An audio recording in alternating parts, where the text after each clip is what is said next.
우리는 속도가 정말 중요한 시대를 살고 있습니다. 기술은 점점 빨라지고 그에 따른 이 삶의 양식도 점점 빨라지고 있습니다. 그러다 보니 기업에서는 이 빠른 속도에 잘 적응하는 유연한 사람들을 찾고 있죠. 제가 미국에서 청년부 목회를 담당할 때 이 실리콘밸리 IT 업종에 근무하는 청년들이 직장을 너무 금방 옮기는 것을 보면서 의아해했는데요.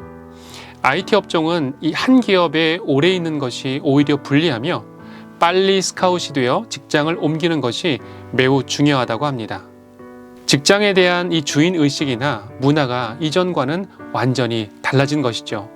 시대적인 흐름이 빠를수록 우리가 놓치기 쉬운 단어가 충성이라는 단어입니다. 충성의 헬라어는 피스티스입니다.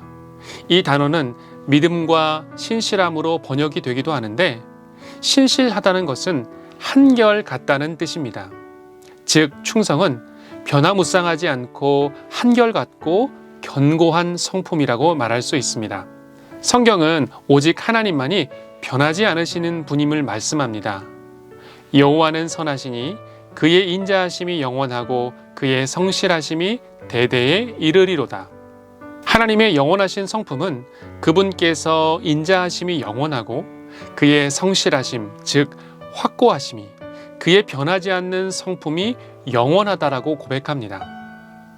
이처럼 하나님의 인자하심과 성실하심은 한 몸처럼 연결이 되어 우리에게 동시에 베풀어집니다. 하나님의 사랑은 변함없는 영원한 성품이라는 놀라운 고백입니다. 하나님께서는 이 신실하심을 우리에게 언약이라는 방법으로 나타내십니다. 하나님께서는 아브라함을 선택하시고 찾아오십니다. 내가 너로 큰 민족을 이루고 내게 복을 주어 내 이름을 창대하게 하리니 너는 복이 될지라. 그러나 시간이 지나고 흘러도 하나님의 약속은 더디 이루어지는 것 같습니다. 지치고 낭망한 아브라함에게 하나님께서 다시 찾아오셔서 언약을 맺으시죠. 그날에 여호와께서 아브라함과 더불어 언약을 세워 이르시되 내가 이 땅을 애굽 강에서부터 그 큰 강 유브라데까지 내 자손에게 주노니. 이 약속에도 불구하고 아브라함은 큰 실수를 하게 됩니다. 여종 하갈을 통해 이스마엘을 낳게 된 것이죠. 그러나 하나님께서는 그 약속을 깨뜨리지 않으십니다. 인간이 먼저 그 약속을 저버렸지만 신실하신 하나님은 그 약속을 지키십니다. 아브라함이 그의 아들 이삭이 그에게 태어날 때 100세라. 사라가 이르되 하나님이 나를 웃게 하시니 듣는 자가 다 나와 함께 웃으리로다. 신실하신 하나님께서 아브라함과 맺은 언약은 이렇게 아름답게 성취됩니다. 그러나 하나님의 언약은 여기서 끝나지 않습니다. 이스라엘 백성들이 정말로 해변의 모래처럼 많아지기까지 너로 큰 민족을 이루고의 언약은 계속적으로 이루어져 갑니다. 하나님의 신실하심은 이처럼 영원합니다. 우리는 신실하신 하나님의 아들이요 제자로서 이 신실하신 성품을 닮아가야 합니다. 달란트 비유에서 5달란트를 가지고 이 5달란트를 남긴 종과 2달란트로 이 2달란트를 남긴 종에게 다음과 같이 말씀하십니다. 그 주인이 이르되 잘하였도다 착하고 충성된 종아, 내가 적은 일에 충성하였음에 내가 많은 것을 내게 맡기리니 내 주인의 즐거움에 참여할지어다 하고, 자신에게 주어진 달란트를 허비하지 않고 충성스럽게 자신의 역할을 감당한 종에게 주님은 많은 것을 맡기겠다고 말씀하십니다. 작은 것에 충성할 수 있는 자는 많은 것을 맡아도 변함없이 신실하게 그 일을 해낼 것이기 때문입니다. 이것이 충성된 자에게 주시는 하나님의 놀라운 축복이자 은혜입니다. 이 복은 여기서 끝나지 않고 하나님의 즐거움에 참여하는 영광까지 누리게 됩니다. 우리는 이 달란트 비유를 볼 때 달란트의 이 숫자에 집중할 때가 많습니다. 왜 누구는 처음부터 5달란트를 가지고 누구는 2달란트를 가지고 왜 나는 1달란트밖에 없냐는 것입니다. 그러나 이 달란트의 비유는 달란트의 숫자보다 그 성품에 집중합니다. 2달란트를 가진 종은 5달란트를 가진 종을 보며 불공평하다고 말하지 않았습니다. 출발이 다르다고 비교 의식을 갖지 않았습니다.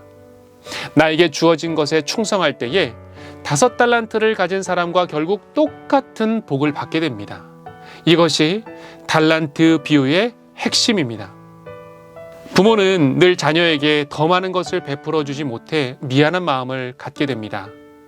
자녀들도 이 비교 의식을 통해 부족한 것에 집중하는 경우가 많습니다. 이런 말이 있죠. 비교하면 비참해지거나 교만해진다. 부모님들이 가장 많이 하는 실수 중에 하나가 이 다른 아이와 다른 가정과 비교를 하는 것입니다. 우리 가정은 이게 부족해. 다른 집처럼 더 많았으면 너가 그러지 않았을 거야. 다 부모 잘못이야. 물론 이런 반응은 자녀를 향한 미안한 감정도 있지만 사실은 비교 의식이 섞여 있는 불만과 불평이기도 합니다. 이제는 부모인 우리도 이런 비교 의식을 뛰어넘어 이미 하나님께서 우리 자녀에게 주신 것을 감사하며 신뢰할 수 있어야 합니다. 자녀의 순간의 부족함에 반응하는 것이 아니라 자녀를 향한 신실하신 계획을 가지신 하나님께 주목해 보는 것은 어떨까요? 그때 불안함의 자리에서 이 평안과 감사의 자리로 우리의 마음이 옮겨져 갈 것입니다. 우리 자녀들이 주변과 이 신실한 관계를 맺으며 변함없이 하나님을 충성스럽게 사랑하는 믿음의 자녀로 성장하기 위해서 다음과 같이 기도할 수 있기를 바랍니다.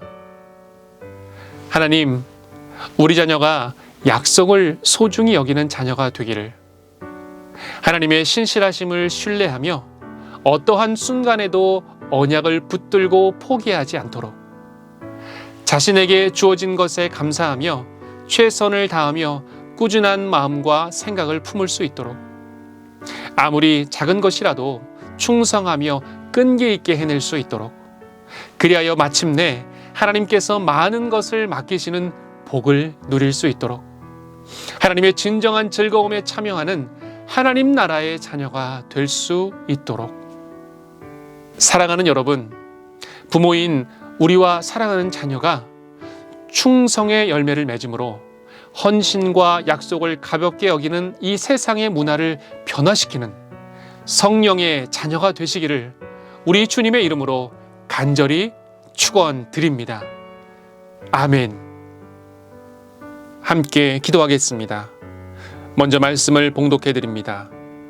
내 눈이 이 땅에 충성된 자를 살펴 나와 함께 살게 하리니 완전한 길에 행하는 자가 나를 따르리로다. 아멘. 하나님, 사랑하는 자녀가 충성의 열매를 넉넉히 맺게 하옵소서. 주님의 마음을 시원하게 하는 신실한 자로 작은 일에서도 하나님의 뜻을 발견하는 착하고 충성된 종이 되게 하소서.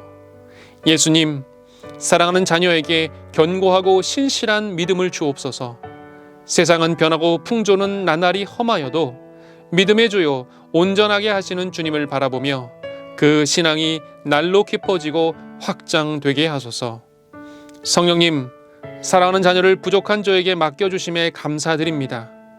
자녀를 양육할 때 겸손하되 신실함으로 제가 해야 할 일과 주님께 맡겨야 할 영역을 분별하게 하셔서 마침내 주인의 즐거움에 참여하게 하소서. 변함없이 신실하신 예수님의 이름으로 기도합니다. 아멘.